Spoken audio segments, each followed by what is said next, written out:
San Juan del Farrobo. As most insular churches, this one, the Church of San Juan Bautista, has its origins in a small and modest hermitage built in 1608 to give religious testimony to the surrounding villages of the neighbourhood of El Farrobo, located in the so-called Villa Arriba, the upper part of the village of La Orotava. This sector of the population arose as it encountered the need to comfortably lodge the population that emerged from a demographic explosion that came about at the beginning of the 17th century.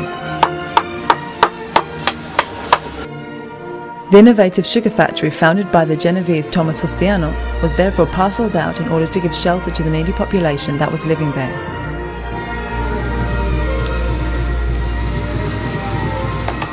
That primitive hermitage, of which only a few vestiges remain, seemed to be such a small place to shelter an entire parish, especially one that was in process of expansion. So thanks to the pressures of a parish commanded by Juan Itzcrot in 1681, El Farrobo actually separated from the rest of the village of La Orotava, establishing its own independent parish. In the summer of 1728, popular uprising court trials obtained a more than favourable outcome for the people of El Farrobo. When, at last, the people managed to lay the first flagstone of a church, which took as its basis and foundations those of the primitive hermitage of 1608. Each time that the people were able to buy more land for the church's expansion, the construction grew and grew, as more and more additions were made towards the west of the village. 19 years after these events, in 1747, the building works concluded, and to celebrate the church's foundation, an extraordinary procession took place, during which sacred images were transferred from one temple to another.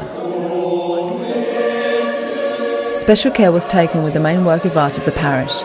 Referred to as Christ tied to a column, this original piece of work originates from the Sevillian workshop of Pedro Roldán, who established himself in La Villa de Arriba in the year of 1689.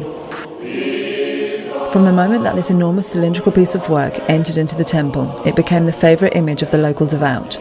It became so popular that many people in fact excluded other effigies of this religious centre, choosing Roldán's piece over all the others.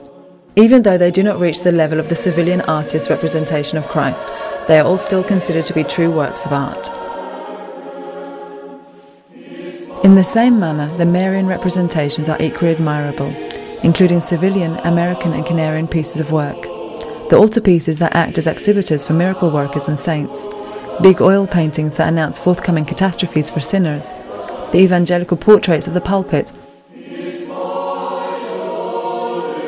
and in particular the watercolours that decorate the exterior of the presbytery are adorned by an exceptional piece of work, the tabernacle of José de Betancourt and For.